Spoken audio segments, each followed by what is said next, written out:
প্রিয় দর্শক, কেমন আছেন আপনারা? আশা করি ভালো আছেন। আমি Farhaduddin Ahmed, advocate, Bangladesh supreme court. স্বাগত জানাচ্ছি আপনাদেরকে আজকের আলোচনার বিষয় জলমহাল, হাট বাজার, বালুমহাল, ঘাট ইত্যাদি যদি বরাদ্দ ক্ষেত্রে অনিয়ম হয় বা বরাদ্দ বাতিল করে দেয় অথবা যদি নবায়ন সংক্রান্ত বিষয়ে কোনো ইরেগুলারিটিস বা কোনো অনিয়ম যদি করা হয়, তাহলে সেই ক্ষেত্রে যারা এগ্রিভড বা সংশ্লিষ্ট ভুক্তভোগীরা আইনগত কী প্রতিকার পেতে পারেন। প্রথমত বলবো যে এই সমস্ত বিষয়গুলো বরাদ্দের জন্য দায়িত্বপ্রাপ্ত থাকেন সংশ্লিষ্ট জেলা প্রশাসক। তো সংশ্লিষ্ট জেলা প্রশাসকের কার্যালয়ে সংশ্লিষ্ট জেলা প্রশাসককে অ্যাড্রেস করে আপনারা আপনাদের যে বিষয়টা এই বিষয়টা উল্লেখ করে একটি রিপ্রেজেন্টেশন অর্থাৎ লিখিত একটি দরখাস্ত দিবেন।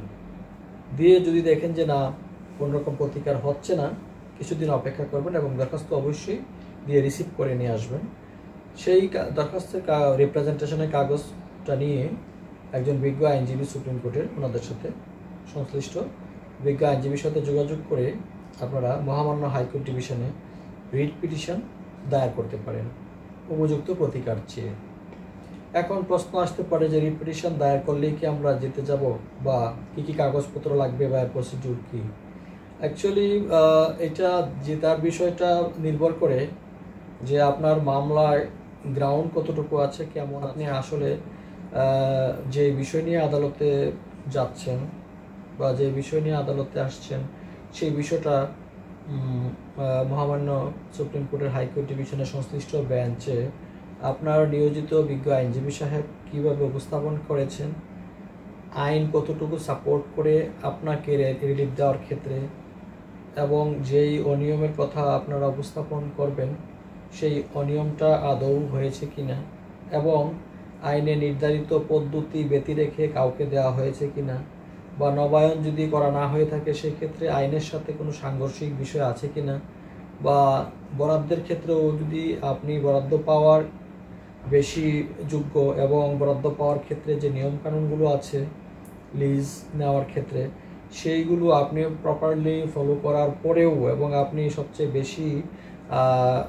দরদাতা হিসাবে দেওয়ার পরেও যদি আপনাকে না নিয়ে তাদের বোনাফাইডি কোনো ব্যক্তিকে যদি দিয়ে থাকে, সেই ক্ষেত্রে এই বিষয়গুলো কিন্তু আদালতে উপস্থাপনের বিষয়। এবং আপনার নিয়োজিত বিজ্ঞ আইনজীবী সাহেব যদি প্রপারলি এই বিষয়গুলো মহামান্য সুপ্রিম কোর্টের হাইকোর্ট ডিভিশনের সংশ্লিষ্ট বেঞ্চে মাননীয় বিচারপতিগণকে যদি কনভিন্স করতে পারেন, স্যাটিসফাই করতে পারেন যে না আপনি যে প্লিটা নিয়ে আসছেন সেটা গ্রাউন্ড আছে, বেজ আছে এবং আপনি আসলেই সঙ্গত কারণেই রিট পিটিশনটি দায়ের করেছেন, এটার লোকাল স্ট্যান্ডার্ড রয়েছে, মেইনটেনেবিলিটি রয়েছে, তাহলে কিন্তু আপনি মহামান্য হাইকোর্ট ডিভিশনে সংশ্লিষ্ট বেঞ্চ থেকে প্রতিকার পেতে পারেন। কী ধরনের প্রতিকার পেতে পারেন? আপনার প্রার্থিত মতে প্রতিকার পেতে পারেন। আপনি যেইভাবে আপনার প্রেয়ারে থাকবে সেইভাবেই আপনি প্রতিকার পেতে পারেন, অথবা মহামান্য হাইকোর্টের সংশ্লিষ্ট বেঞ্চ যেটা ন্যায়সঙ্গত এবং জাস্টিফাইড বলে মনে হয়, ইকুইটেবল মনে হয়, সেই ধরনের যে কোনো আদেশ কিন্তু দিতে পারেন।